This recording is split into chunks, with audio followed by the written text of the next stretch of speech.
ਵਿਆਹੀ ਇੱਕ ਜਿਹੜੀ ਧੀ ਹੁੰਦੀ ਹੈ ਉਹਨੂੰ ਕਈ ਵਾਰ ਸਾਹਮਣਾ ਕਰਨਾ ਪੈਂਦਾ ਆਪਣੀ ਜਠਾਣੀ ਜਾਂ ਜੇਠ ਦੀਆਂ ਕਈ ਵਾਧੂ ਚੀਜ਼ਾਂ ਦਾ, ਕਿਉਂਕਿ ਉਹ ਪਹਿਲਾਂ ਉੱਥੇ ਹੁੰਦੇ ਨੇ। ਉਹਨਾਂ 'ਤੇ ਰੋਹਬ ਵੀ ਪਾ ਸਕਦੇ ਨੈਚੁਰਲੀ। ਜਿਹੜੇ ਨਹੀਂ ਪਾਉਂਦੇ ਉਹ ਸਿਆਣੇ ਨੇ, ਜਿਹੜੇ ਆਪਣੀ ਮਨਾਉਣੀ ਚਾਹੁੰਦੇ ਵੀ ਇਹ ਤਾਂ ਬਾਅਦ ਵਿੱਚ ਆਈ ਹੈ ਜਾਂ ਆਏ ਨੇ, ਇਹਨਾਂ 'ਤੇ ਅਸੀਂ ਰੋਹਬ ਰੱਖੀਏ। ਸਭ ਬਰਾਬਰ ਨੇ, ਚਾਹੇ ਕੋਈ ਛੋਟਾ ਬੱਚਾ ਹੈ, ਚਾਹੇ ਕੋਈ ਵੱਡਾ ਬੱਚਾ ਹੈ, ਚਾਹੇ ਕੋਈ ਦਰਾਣੀ ਹੈ, ਚਾਹੇ ਕੋਈ ਜਠਾਣੀ ਹੈ, ਚਾਹੇ ਕੋਈ ਦਿਓਰ ਹੈ, ਚਾਹੇ ਕੋਈ ਜੇਠ ਹੈ। ਸਾਰਿਆਂ ਦੀ ਰਿਸਪੈਕਟ ਬਰਾਬਰ ਹੈ, ਕੋਈ ਇੱਕ ਦੂਜੇ ਨੂੰ ਦੱਬੇ ਨਾ। ਜਿਹੜਾ ਦੱਬਦਾ ਹੈ ਉਹ ਝਗੜੇ ਦਾ ਕਾਰਨ ਪੈਂਦਾ ਹੈ। ਇਸ ਕਰਕੇ ਗੁਰੂ ਸਾਹਿਬ ਜੀ ਕਹਿੰਦੇ ਜਿਵੇਂ ਦੁਨਿਆਵੀ ਰਿਸ਼ਤਿਆਂ ਦੇ ਵਿੱਚ ਇੱਦਾਂ ਦੇ ਝਗੜੇ ਚੱਲਦੇ ਨੇ ਇੱਕ ਦੂਜੇ ਦੇ ਨਾਲ, ਮਹਾਰਾਜ ਜੀ ਕਹਿੰਦੇ ਮੈਂ ਜਿਹੜੀ ਆਸਾ ਅਤੇ ਤ੍ਰਿਸ਼ਨਾ ਸੀ ਨਾ, ਦੇਰ ਜਠਾਣੀ ਦੇ ਰਿਸ਼ਤੇ ਵਾਲਾ ਕੰਮ, ਦੁੱਖ ਕਲੇਸ਼, ਮੈਂ ਇਹਨੂੰ ਮਾਰ ਦਿੱਤਾ, ਮੈਂ ਇਹਨੂੰ ਵਾਕੀ ਕਰ ਦਿੱਤਾ। ਅਤੇ ਜਦੋਂ ਮੈਂ ਦੇਰ ਜਠਾਣੀ ਮੋਈ ਦਾ ਮਤਲਬ ਮਾਰਨਾ, ਮਰ ਗਈ। ਜਿਹੜੀ ਉਹ ਭਾਵਨਾ ਸੀ ਨਾ, ਉਹ ਰਿਸ਼ਤਿਆਂ ਵਾਲੀ, ਸ਼ਰੀਕਾਂ ਵਾਲੀ, ਜੈਲਸੀ ਵਾਲੀ, ਈਰਖਾ ਵਾਲੀ, ਉਹ ਜਿਹੜੀ ਚੀਜ਼ ਨੂੰ ਮੈਂ ਮਾਰ ਲਿਆ।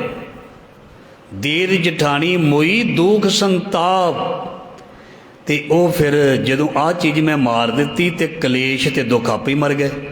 ਧਿਆਨ ਦੇਣਾ, ਜਿਹੜੀ ਦੁਬਿਧਾ ਪਈ ਹੋਈ ਸੀ ਘਰ ਦੇ ਵਿੱਚ, ਜਿਹੜਾ ਇਤਫਾਕ ਨਹੀਂ ਸੀ ਘਰ ਦੇ ਵਿੱਚ, ਜਿਹੜਾ ਕਲੇਸ਼ ਸੀ ਘਰ ਦੇ ਵਿੱਚ, ਉਹ ਆਸਾ ਤ੍ਰਿਸ਼ਨਾ ਕਰਕੇ ਸੀ। ਉਹ ਆਸ਼ਾ ਤ੍ਰਿਸ਼ਨਾ ਮੈਂ ਦੇਰ ਜਠਾਣੀ ਦੇ ਰਿਸ਼ਤਿਆਂ ਨੂੰ ਖ਼ਤਮ ਕਰਕੇ, ਮਤਲਬ ਆਸਾ ਤ੍ਰਿਸ਼ਨਾ ਨੂੰ ਮਾਰਨਾ। ਕਿਤੇ ਦੁਨਿਆਵੀ ਰਿਸ਼ਤੇ ਨੂੰ ਨਾ ਕੋਈ ਸਮਝ ਲਵੇ, ਉਲਟ ਨਾ ਕਿਸੇ ਦਾ ਦਿਮਾਗ ਚਲਿਆ ਜਾਵੇ ਵੀ ਭਾਈ ਸਾਹਿਬ ਤੇ ਇਸ ਤਰ੍ਹਾਂ ਦੀ ਵਿਆਖਿਆ ਕਰਦੇ ਪਏ ਸੀ। ਇੱਥੇ ਮਤਲਬ ਆਸਾ ਤ੍ਰਿਸ਼ਨਾ ਦੀ ਗੱਲ ਹੈ। ਪਹਿਲਾਂ ਸੱਸੂ ਦਾ ਮਤਲਬ ਸੀ ਅਗਿਆਨਤਾ, ਅਤੇ ਦੇਰ ਜਠਾਣੀ ਦਾ ਮਤਲਬ ਆਸਾ ਤ੍ਰਿਸ਼ਨਾ। ਇਹ ਜਿਹੜੇ ਝਗੜੇ ਸੀ ਆਸਾ ਤ੍ਰਿਸ਼ਨਾ ਦੇ, ਮੈਂ ਮੁਕਾ ਕੇ ਆਪਣੇ ਅੰਦਰਲੇ ਕਲੇਸ਼ ਨੂੰ ਖਤਮ ਕਰ ਲਿਆ, ਦੁੱਖ ਨੂੰ ਖਤਮ ਕਰ ਲਿਆ। ਕਿਸ ਨੇ ਕੀਤਾ? ਗਿਆਨ ਨੇ। ਕਿਸ ਨੇ ਕੀਤਾ? ਆਸ਼ਾ ਤ੍ਰਿਸ਼ਨਾ ਨੂੰ ਖਤਮ ਕਰਕੇ, ਦੌੜ ਨੂੰ ਖਤਮ ਕਰਕੇ। ਤ੍ਰਿਸ਼ਨਾ ਜਿਹੜੀ ਇੱਕ ਦੌੜ ਹੈ, ਜਿਸ ਨੇ ਤ੍ਰਿਸ਼ਨਾ ਰੂਪੀ ਦੌੜ ਨੂੰ ਮੁਕਾ ਲਿਆ, ਖਤਮ ਕਰ ਲਿਆ, ਉਹ ਆਪਣੇ ਆਪ ਆਪਣੇ ਪਤੀ ਦੇ ਨਾਲ ਸੁਖੀ ਰਹਿਣ ਲੱਗ ਪਈ। ਇਸ ਕਰਕੇ ਘਰ ਕੇ ਜਠੇਰੇ ਕੀ ਚੁੱਕੀ ਕਾਣ।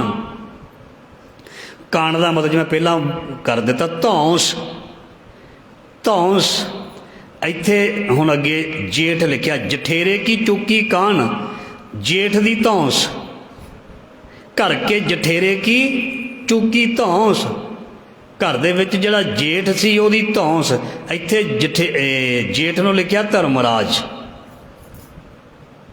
ਉਹਦੀ ਵੀ ਧੌਂਸ ਚੱਲਦੀ ਹੈ, ਉਹਦਾ ਵੀ ਜ਼ੋਰ ਚੱਲਦਾ। ਧਰਮਰਾਜ ਜਬ ਲੇਖਾ ਮੰਗੇ, ਧਰਮਰਾਜ ਕਹਿੰਦੇ ਦੂਤਾਂ ਨੂੰ ਭੇਜਦਾ, ਕਹਿੰਦਾ ਪਕੜ ਕੇ ਲਿਆਓ ਇਹਨੂੰ। ਜਿਹੜਾ ਰੋਹ ਪਾਉਂਦਾ ਨਾ ਧਰਮਰਾਜ, ਮਹਾਰਾਜ ਜੀ ਕਹਿੰਦਾ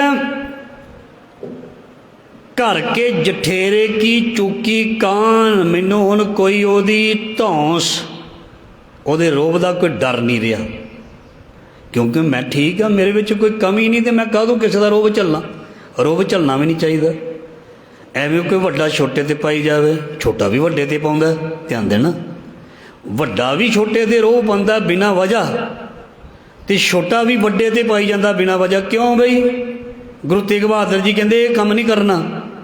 ਨਾ ਵੱਡੇ ਨੇ ਛੋਟੇ 'ਤੇ ਪਾਉਣਾ, ਨਾ ਛੋਟੇ ਨੇ ਵੱਡੇ 'ਤੇ, ਨਾ ਵੱਡੇ ਨੇ ਛੋਟੇ ਨੂੰ ਡਰਾਉਣਾ, ਨਾ ਛੋਟੇ ਨੇ ਵੱਡੇ ਨੂੰ ਡਰਾਉਣਾ। ਇਹ ਨਹੀਂ ਕਿਸੇ ਦੀ ਤਾਕਤ ਘੱਟ ਹੋ ਜੇ, ਜਾਂ ਕੋਈ ਵਿਚਾਰਾ ਗਰੀਬ ਹੋਵੇ, ਜਾਂ ਕੋਈ ਬਹੁਤ ਵਿਚਾਰਾ ਸੂਝਵਾਨ ਹੋਵੇ, ਭੋਲਾ ਹੋਵੇ, ਅਤੇ ਉਹਦੀ ਮਤਲਬ ਉਸ ਸਿਆਣਪ ਅਤੇ ਭਲਾਈ ਨੂੰ ਐਵੇਂ ਕੋਈ ਰੋਹ ਵੀ ਪਾਈ ਜਾਵੇ, ਆਪਣੇ ਆਪ ਨੂੰ ਵੱਡਾ ਸਮਝ ਕੇ ਉਸ ਨੂੰ ਡਰਾਈ ਜਾਵੇ।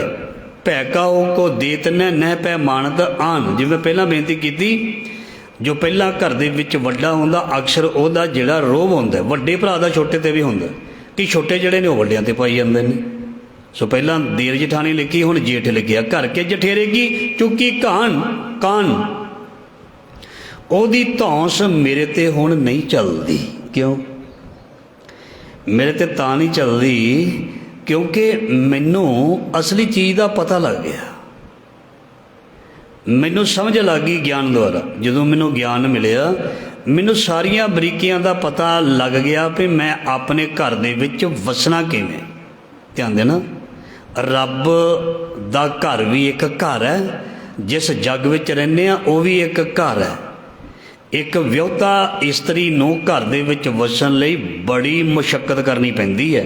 ਧਿਆਨ ਦੇਣਾ, ਜਿਹੜੀ ਨਿਊ ਮੈਰਿਡ ਲੇਡੀ ਹੁੰਦੀ ਹੈ ਉਹਨੂੰ ਬੜੀਆਂ ਚੁਣੌਤੀਆਂ ਹੁੰਦੀਆਂ। ਘਰ ਦੇ ਵਿੱਚ ਕੁਆਰਾ ਜੇਠ ਹੁੰਦਾ, ਘਰ ਦੇ ਵਿੱਚ ਨਨਾਣ ਹੁੰਦੀ ਹੈ, ਘਰ ਦੇ ਵਿੱਚ ਹੋ ਸਕਦਾ ਪਹਿਲਾਂ ਹੋਰ ਮੈਂਬਰ ਵੀ ਹੋਣ, ਜਠਾਣੀਆਂ ਵੀ ਹੋਣ, ਜੇਠ ਵੀ ਹੋਣ, ਸਹੁਰਾ ਵੀ ਹੁੰਦਾ, ਸੱਸ ਵੀ ਹੁੰਦੀ ਹੈ। ਉਹ ਸਾਰਿਆਂ ਨੂੰ ਨਾਲ ਲੈ ਕੇ ਉਹਨਾਂ ਦੇ ਨਾਲ ਚੱਲਣਾ ਪੈਂਦਾ। ਹਰ ਕੋਈ ਬੰਦਾ ਉਸ ਲੇਡੀ ਦੇ ਉੱਪਰ ਆਪਣਾ ਕਿਸੇ ਨਾ ਕਿਸੇ ਪ੍ਰਕਾਰ ਹੱਕ ਸਮਝਦਾ ਅਤੇ ਉਹਨੂੰ ਆਰਡਰ ਦਿੰਦਾ ਹੈ। ਆਰਡਰ ਜੋ ਸੰਸਾਰ ਦੀ ਗੱਲ ਬਾਣੀ ਵਿੱਚ ਲਿਖੀ ਹੈ, ਉਹਨੂੰ ਸਾਰੇ ਹੀ ਆਪਣਾ ਹੱਕ ਸਮਝਦੇ ਵੀ ਮੇਰਾ ਇਹ ਰਿਸ਼ਤਾ ਹੈ, ਇਹ ਮੇਰੀ ਨੂੰਹ ਲੱਗਦੀ ਹੈ, ਮੈਂ ਨੂੰਹ ਦੇ ਰੂਪ ਦੇ ਵਿੱਚ ਇਹਨੂੰ ਕੋਈ ਧੌਂਸ ਦੇਣੀ ਹੈ। ਇਹ ਮੇਰੀ ਭਰਜਾਈ ਲੱਗਦੀ ਹੈ, ਇਹਨੂੰ ਮੈਂ ਭਰਜਾਈ ਦੇ ਰੂਪ ਦੇ ਵਿੱਚ ਧੌਂਸ ਦੇਣੀ ਹੈ। ਇਹ ਮੇਰੀ ਦਰਾਣੀ ਲੱਗਦੀ ਹੈ, ਮੈਨੂੰ ਦਰਾਣੀ ਦੇ ਰੂਪ ਵਿੱਚ ਧੌਂਸ ਦੇਣੀ, ਜੋ ਬਾਣੀ ਵਿੱਚ ਲਿਖਿਆ। ਮਹਾਰਾਜ ਜੀ ਕਹਿੰਦੇ ਜਦੋਂ ਮੈਨੂੰ ਗਿਆਨ ਮਿਲਿਆ, ਦੇਖੋ ਇਹ ਗੱਲ ਹੈ ਅੰਦਰਲੀ। ਜਦੋਂ ਸਾਡਾ ਹਿਰਦੇ ਰੂਪੀ ਘਰ ਦੇ ਵਿੱਚ ਜਦੋਂ ਅਸੀਂ ਆਪਣੇ ਪਰਮ ਪਿਤਾ ਜਾਂ ਪਤੀ ਪਰਮਾਤਮਾ ਨੂੰ ਮਿਲਦੇ ਹਾਂ, ਅੰਦਰ ਵੀ ਉਹ ਚੀਜ਼ਾਂ ਜਿਹੜੀਆਂ ਪੈਦਾ ਹੁੰਦੀਆਂ ਨੇ, ਇਹ ਜਿੱਦਾਂ ਬਾਹਰ ਰਿਸ਼ਤੇ ਤੰਗ ਕਰਦੇ ਨੇ, ਅੰਦਰ ਵੀ ਵਾਸ਼ਨਾ, ਕਾਮ, ਕ੍ਰੋਧ, ਲੋਭ, ਮੋਹ, ਹੰਕਾਰ, ਆਸਾ, ਤ੍ਰਿਸ਼ਨਾ, ਅਗਿਆਨਤਾ, ਇਹ ਵੀ ਅੰਦਰ ਇੱਕ ਸ਼ਰੀਕਾ ਬਣਿਆ ਪਿਆ। ਅੰਦਰ ਇੱਕ ਸ਼ਰੀਕਾ ਹੈ।